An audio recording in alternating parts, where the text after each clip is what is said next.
Ah, you're still here. Thank you so much for being here with us. And of course, this morning has been packed, really interesting, and it's slowly coming to a wrap. But right about now, we have a very interesting interview right now. So Mary's here. Mary, hi. Hi. The way you said it, Mary is here. Mary, hi. Hi. Well, right, we have a legend in the studio. Yes. Yeah, a rap legend, so to speak. We're talking about Venom. Yeah, does that give you an idea? And precision of hip-hop royalty. This is somebody that's shaking stages. Yes. And right now is shaking the culture with a bold, unapologetic EP. A joint EP, as a matter of fact. It's titled Big Bird and the Viper. You already know who it is. This is raw, it is real, and it's exactly what the times demand. Yes. Folks, please welcome Vector the Viper. I said the Vector. Hello, Good to guys. have you in the studio with Good us. to be here. How are you? Very well, thank you. Big Bird and the Viper.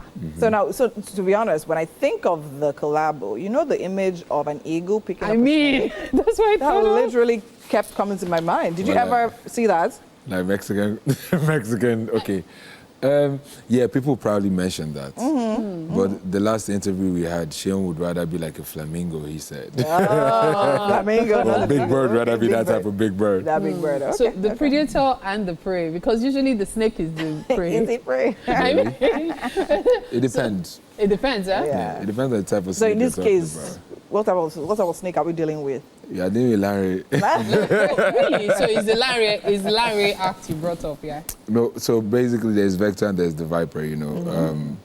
Now Vector is there just for the sake of, say, animal totem spirits, probably. Yes, Sheon, he's generally known as Big Bird, I'm generally known as the Viper, and we just thought to make that the theme of the project. Okay, right. okay. Yeah. Now, talking about theme of the project, you both are known for dealing with certain issues, especially societal issues and Yes. other such stuff. Yeah. What informed this collaboration? Was it a conversation that happened, or is something you guys have always talked about that you will do someday? How did this come about? It's a mix of, we've spoken about it before, prior, then friendship. Yeah, easy music collaborative friendship, if I may say as well. So it's, yes, definitely we've thought to make music, and I guess Big Bird has always wanted to drop a rap project, according to him, so it was a perfect opportunity. But yeah, beyond that, it's just more so like, hey, what's up, you send me a voice note, I hear this chorus and everything. So we just kind of like pick hooks from there and just made that up. You know, I'm actually not surprised to hear about him wanting to do a rap song. Because, okay, so there was this stuff I used to do years back, A Minute with Mary. And I recall asking him to drop bars. And I was stunned. He went for like a minute. Yeah. Like, and I was like, you can rap? He said, if I wasn't doing this, I would be a rapper. And so it's actually amazing how you guys have been able to put this together. But then I'm sure Winfrey has a Absolutely. question. So I think for me, what I'm really interested, what really happened, Vector, this you're a funny cool guy. I don't like it. Love this cool guy. What really happened, like when you guys actually were working on the project, right? What really? I know it's a 6-track. Project. So like, what was the vibe really like? What was the creative energy like? I know you guys are both intellectuals. I know I know we all know his background, like political issues, talking about being very vocal. You yourself, when it comes to your raps, you know how you do it now. So like, what was the vibe like? What was the creative energy like? What was the back and forth? Wait, did you guys clash at any point? Give us the tea, the real tea. Nah, it's music. I don't even know how you're making music and clashing. People do it. Yeah, good luck to them. Because music is actually supposed to be easy. Yeah. And one thing for me is I'm definitely very interested in kind of like rekindling the fire of the ease of music. Okay. Yeah, so with us genuinely was just ease, like ops, we're just having fun in the studio. Music really should be that way. It really should be fun. So there were no clashes. If anything, it just felt like we were just having a great time throughout most of the sessions. So it really wasn't, it's music. We've done it professionally for so long enough for us to, find it easy to make over having clashes whilst making it. I don't know if you understand what I mean. Okay. So, of course, just as I mentioned in the opening, you're a rap legend. You're known for this. Yeah. And over the years, we've seen a lot of young rappers come into the scene. And we've seen quite a lot of stuff happening when it comes to rap music in Nigeria.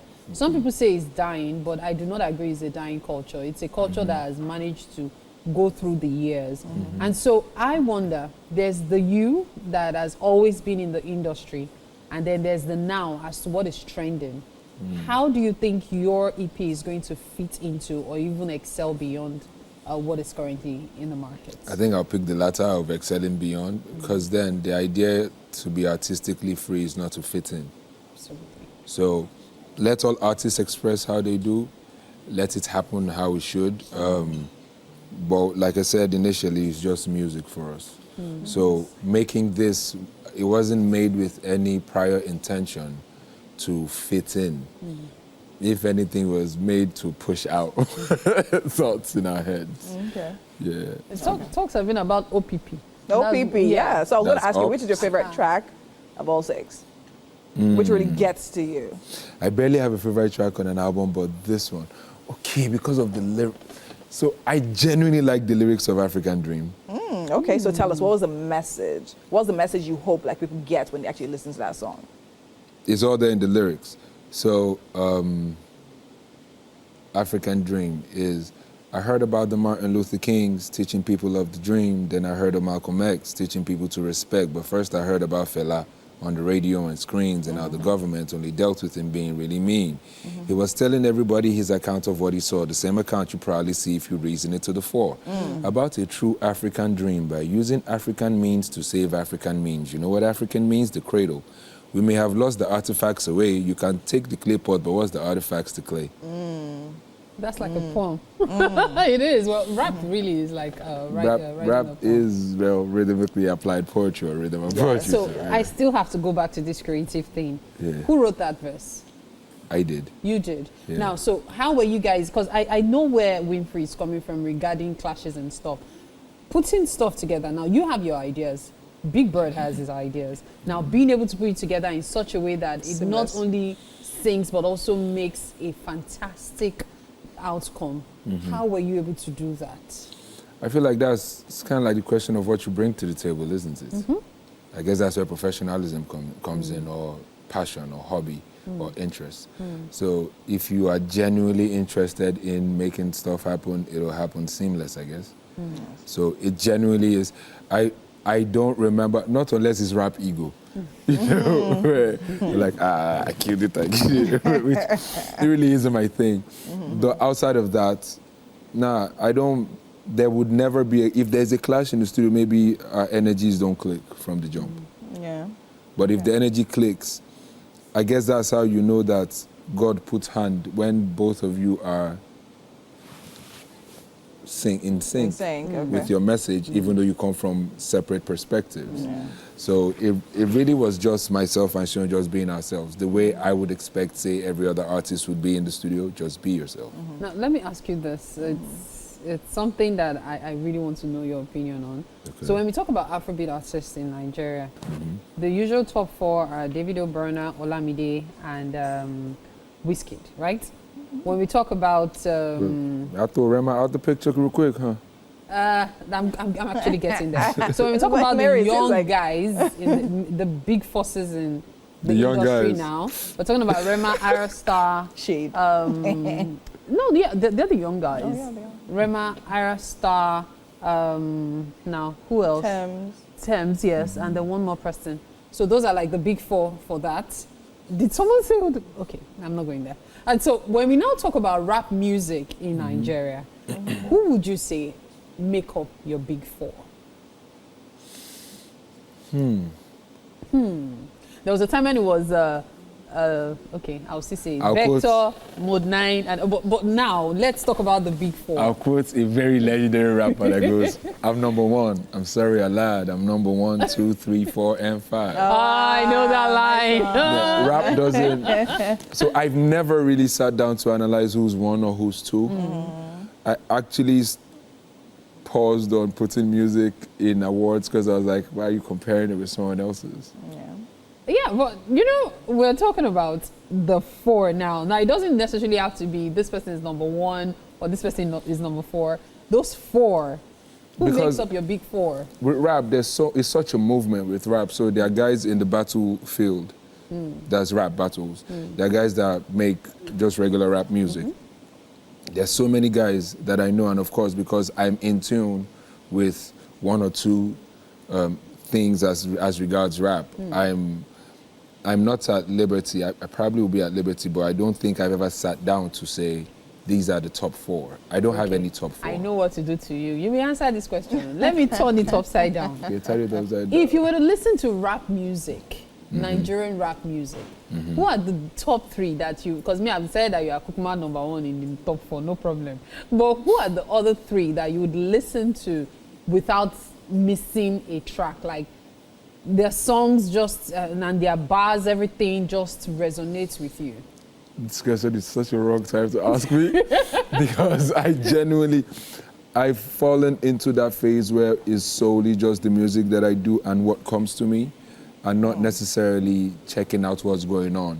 Now, I'm so into improving or helping people improve their movements, whether rap, whether musically, in any sense. But say that I sit down and evaluate or say I listen to, at a point there was so much monotonity in music, it just kind of like became, okay, I had to step aside. So I wouldn't be able to say, and that step aside kind of like I got used to it.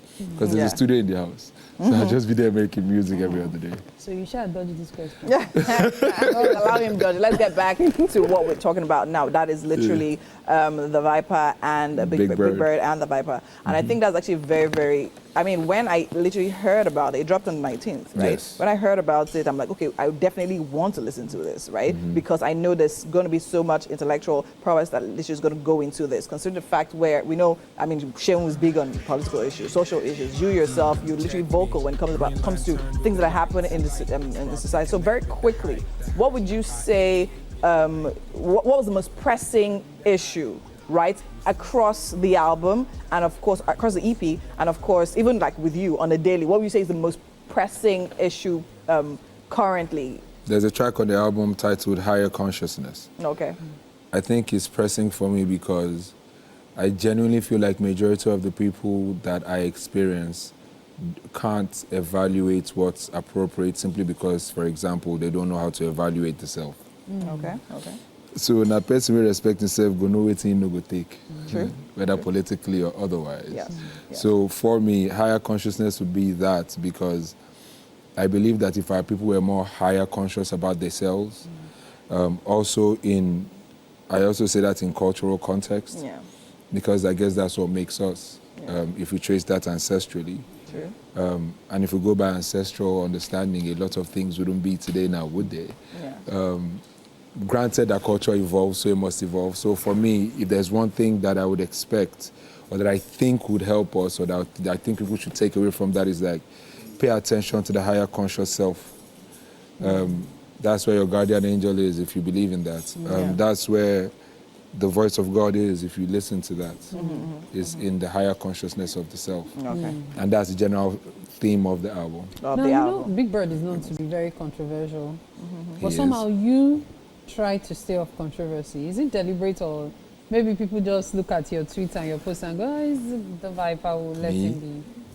Which one is it? Are you serious? This is the first time someone has referenced me as not non-controversial. Because sometimes I'll rap and they think I'm just intentionally trying to do stuff, right? No, that people always think that for music, but controversy, like, you know, always in issues and all. Well, our approach to things are different. We're two different people raised off two different backgrounds. Ironically, we're cool friends, but my dad worked in the force. The force wasn't really the best with his dad. Exactly. So they're like different sides of the tables, and so I feel like it's the same idea. In the end, it's just a different delivery, right? And strategy. So I think it's really brilliant putting social issues with songs so we can relate and like it connects us. I think we should continue this conversation while having breakfast. Yes. Because we have breakfast for you. Something very interesting. You'd like it. As a rapper, it's probably one of those things you guys used to buy in the studio. To keep body please, what's the rapper's food? Please tell me. Don't worry, let's go. Chocolate bars. Right now.